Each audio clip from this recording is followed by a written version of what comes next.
What's going on, everybody? Josh Engleman and Ben Rasa here for Awesemo.com, and this is the breakfast menu. So be sure to hit that like button, subscribe to the channel, hit the notification bell so you know when everything goes live.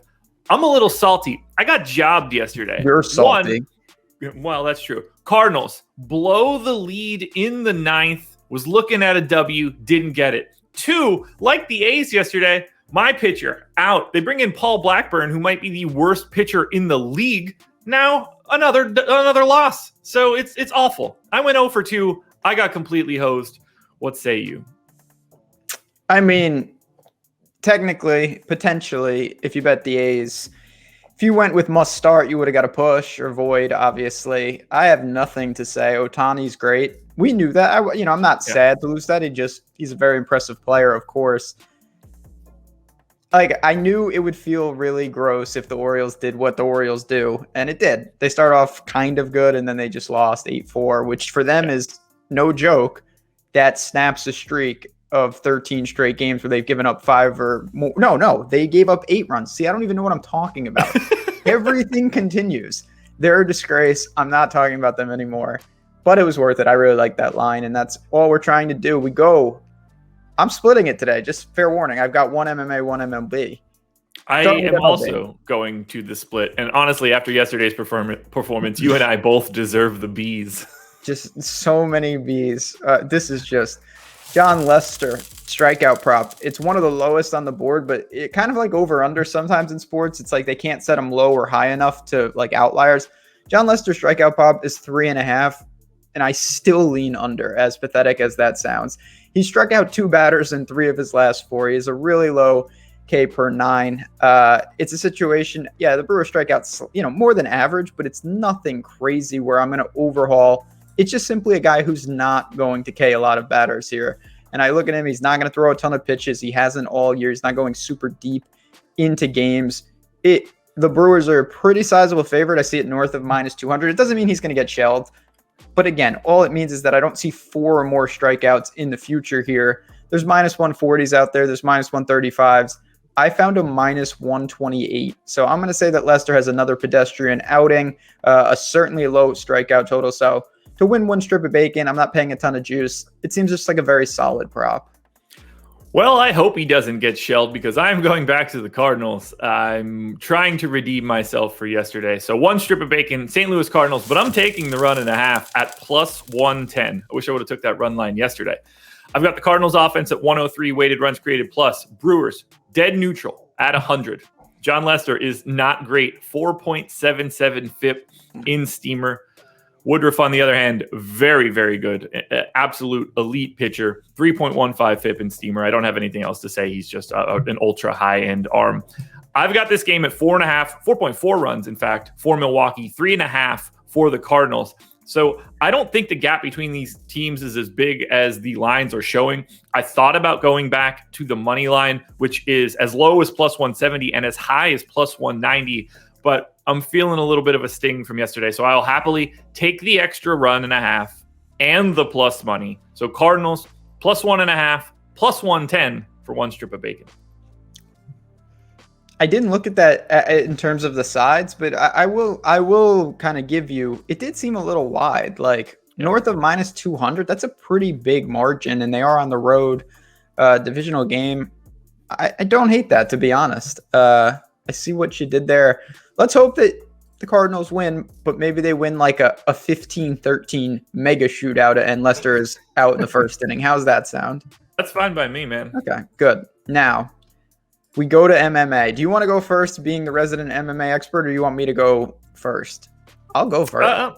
You can go first. I'm ready to go, but you can go first. You went first for baseball. Might as well go first again. All right. So, I don't know a ton about MMA, but I know enough. This seems like a horrible card. Because when I go to Wikipedia and you can't click in like 90% of the fighters' names because they don't have pages, that's always not a good start. But the way I kind of looked at some of these fights, I narrowed it down to a couple guys that I wanted to back, and then I'm going to try to get a method. I think that's where you can create some value. So on this card, there's some bad fights. William Knight, who's on the undercard, he's sitting at -170, -180 to win the fight, and it looks like that he's got a pretty good chance to do that. But when I clicked in and I dug in, He's finished 8 of his last 9 wins by knockout. And it's a situation to go the distance in this fight for the no is minus 225. So they're saying one way or another, it looks like this fight is ending. And when I look here, you can get William Knight by TKO at plus 125. And that is obviously a pretty marketable difference. And of course, because you don't have the out of a decision. And I guess if there's a fluke submission, that would also go against you. But when I look at a guy who's basically saying when he wins, he's going to knock you out. And when he loses, it ends fast. And I don't care about that because I just need the knockout. I feel much more comfortable getting plus money in a situation like this than laying minus 170. So I expect Knight to win the fight. The guy he's fighting, I'll be honest, he didn't stand out in any way. He's been finished a couple times, doesn't have a ton of experience. It's just the simple fact, when William Knight wins, he usually wins by knockout. I think that streak is going to continue. Plus 125 is good enough for me. If I'm going to back him on the money line at minus 170, I feel like all those outs are almost rolled into this plus 125. So I'm going to do that to win one strip of bacon.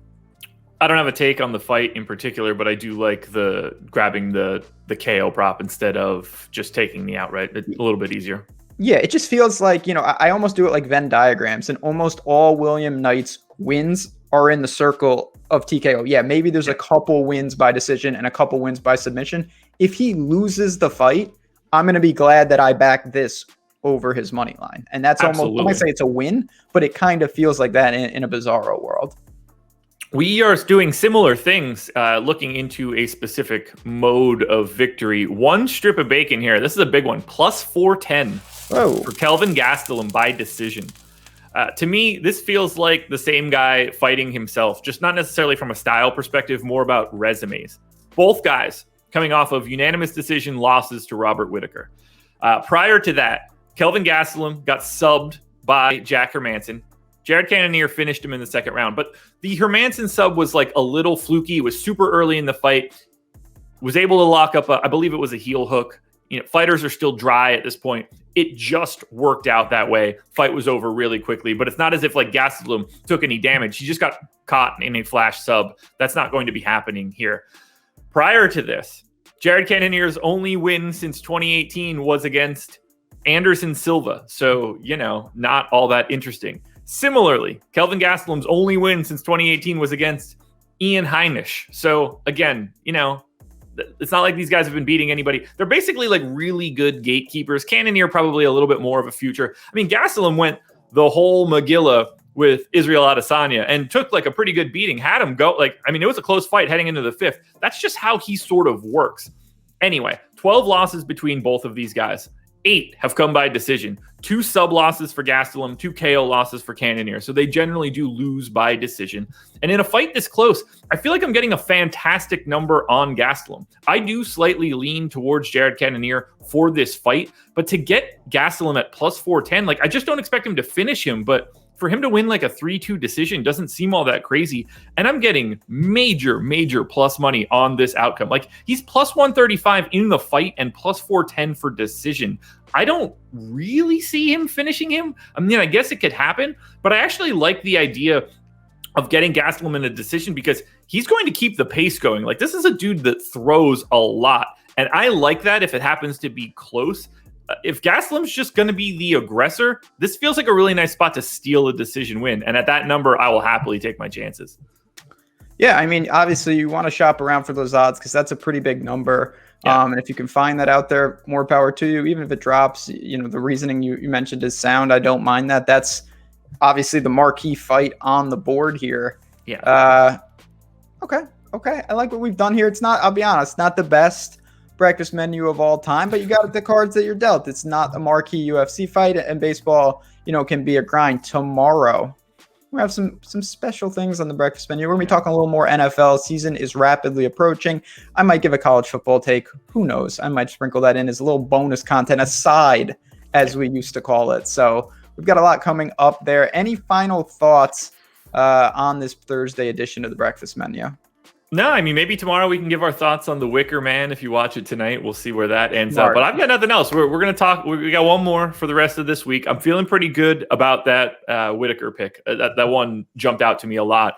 there are significantly worse lines out there. And the one that I grabbed does exist at a fairly prevalent spot. So it's not as if it was just on some really random book, that's for sure. You can get that one right now, and most people can, which is kind of exciting. But no, that's all I've got. A lot of baseball content coming out right now, a lot of NFL content. Follow and subscribe to this channel and the regular Awesemo channel and Awesemo Fantasy Football. But to me, that's it. This is another edition of the Breakfast Menu. Good luck tonight, everybody. Hit that like button on your way out the door. We will be back closing out the week tomorrow.